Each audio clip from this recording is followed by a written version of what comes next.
ಭಗವದ್ಗೀತೆಯ 3ನೇ ಅಧ್ಯಾಯವಾದ ಕರ್ಮಯೋಗ ಅತ್ಯಂತ ಪ್ರಾಯೋಗಿಕ ಮತ್ತು ಜೀವನಕ್ಕೆ ಹತ್ತಿರವಾದ ಅಧ್ಯಾಯವಾಗಿದೆ. ಭಗವದ್ಗೀತೆ 3ನೇ ಅಧ್ಯಾಯ ಕರ್ಮಯೋಗ. ಭಗವದ್ಗೀತೆಯ ಒಟ್ಟು 18 ಅಧ್ಯಾಯಗಳಲ್ಲಿ ಕರ್ಮಯೋಗವು ಅತ್ಯಂತ ಪ್ರಮುಖವಾದುದು. ಇದರಲ್ಲಿ ಒಟ್ಟು 43 ಶ್ಲೋಕಗಳಿವೆ. 2ನೇ ಅಧ್ಯಾಯದಲ್ಲಿ ಕೃಷ್ಣನು ಜ್ಞಾನಯೋಗ ಮತ್ತು ಕರ್ಮಯೋಗ ಎರಡರ ಬಗ್ಗೆಯೂ ತಿಳಿಸಿರುತ್ತಾನೆ.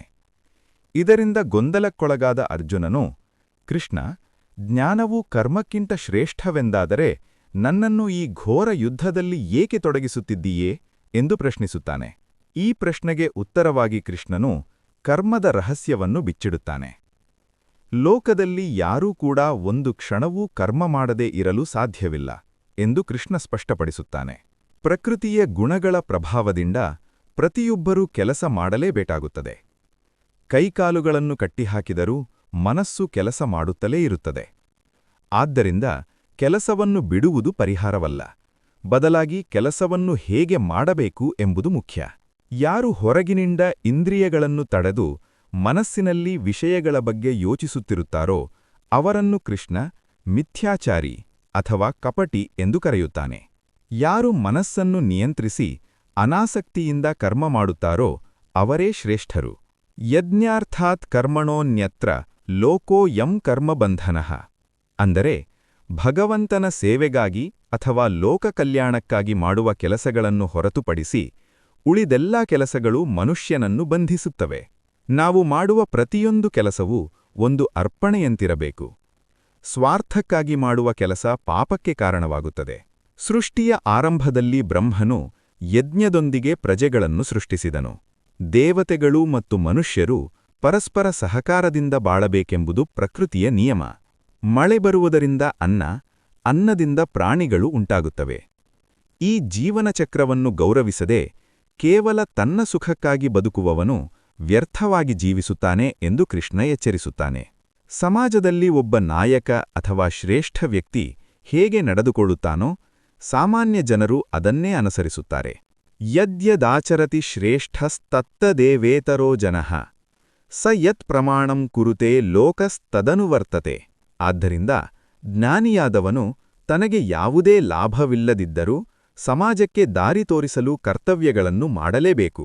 ಸ್ವತಃ ಕೃಷ್ಣನಿಗೆ ಈ ಜಗತ್ತಿನಲ್ಲಿ ಪಡೆಯಬೇಕಾದದ್ದು ಯಾವುದೂ ಇಲ್ಲದಿದ್ದರೂ ಸೃಷ್ಟಿಯ ನಿಯಮ ಕಾಪಾಡಲು ಆತ ನಿರಂತರ ಕರ್ಮ ಮಾಡುತ್ತಿರುತ್ತಾನೆ. ನಾವೇ ಕೆಲಸ ಮಾಡುತ್ತಿದ್ದೇವೆ ಎಂಬ ಅಹಂಕಾರವೇ ಬಂಧನಕ್ಕೆ ಕಾರಣ. ವಾಸ್ತವವಾಗಿ ಕೆಲಸಗಳು ಪ್ರಕೃತಿಯ 3 ಗುಣಗಳಿಂದ ಸತ್ವ, ರಜಸ್ಸು, ತಮಸ್ಸು ಇಂದ ನಡೆಯುತ್ತವೆ. ಆದರೆ ಅಹಂಕಾರದಿಂದ ಮೋಹಕ್ಕೊಳಗಾದ ಮನುಷ್ಯನು ನಾನೇ ಕರ್ತೃ ಎಂದು ಭಾವಿಸುತ್ತಾನೆ. ಈ ಮೋಹವನ್ನು ಬಿಟ್ಟು ಫಲವನ್ನು ದೇವರಿಗೆ ಅರ್ಪಿಸುವುದೇ ನಿಜವಾದ ಯೋಗ. ಬೇರೆಯವರ ಧರ್ಮ ಎಷ್ಟೇ ಆಕರ್ಷಕವಾಗಿದ್ದರೂ ತನ್ನ ಧರ್ಮದಲ್ಲಿ ಸಾಯುವುದು ಶ್ರೇಷ್ಠ ಎಂದು ಕೃಷ್ಣ ಹೇಳುತ್ತಾನೆ. ಸ್ವಧರ್ಮೇ ನಿಧನಂ ಶ್ರೇಯಃ ಪರಧರ್ಮೋ ಭಯಾವಹಃ. ಅಂದರೆ ಪ್ರತಿಯೊಬ್ಬರಿಗೂ ಅವರವರ ಗುಣ ಮತ್ತು ಸ್ವಭಾವಕ್ಕೆ ಅನುಗುಣವಾದ ಜವಾಬ್ದಾರಿಗಳಿರುತ್ತವೆ. ಅದನ್ನು ನಿಷ್ಠೆಯಿಂದ ಪಾಲಿಸಬೇಕು. ಅರ್ಜುನನು ಕೇಳುತ್ತಾನೆ, ಮನುಷ್ಯನಿಗೆ ಇಷ್ಟವಿಲ್ಲದಿದ್ದರೂ ಬಲವಂತವಾಗಿ ಪಾಪ ಮಾಡುವಂತೆ ಪ್ರೇರೇಪಿಸುವ ಶಕ್ತಿ ಯಾವುದು?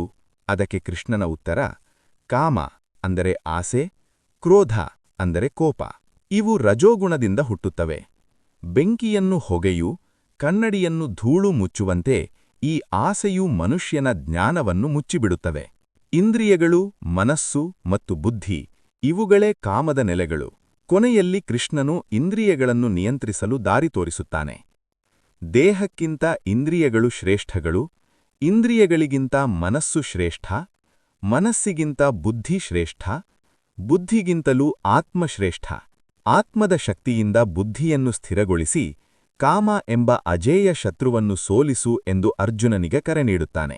ಕರ್ಮಯೋಗವು ಕೆಲಸದಿಂದ ಪಲಾಯನ ಮಾಡುವುದಲ್ಲ, ಬದಲಾಗಿ ಕೆಲಸದ ನಡುವೆಯೇ ದೈವೀಕತೆಯನ್ನು ಕಾಣುವುದನ್ನು ಕಲಿಸುತ್ತದೆ.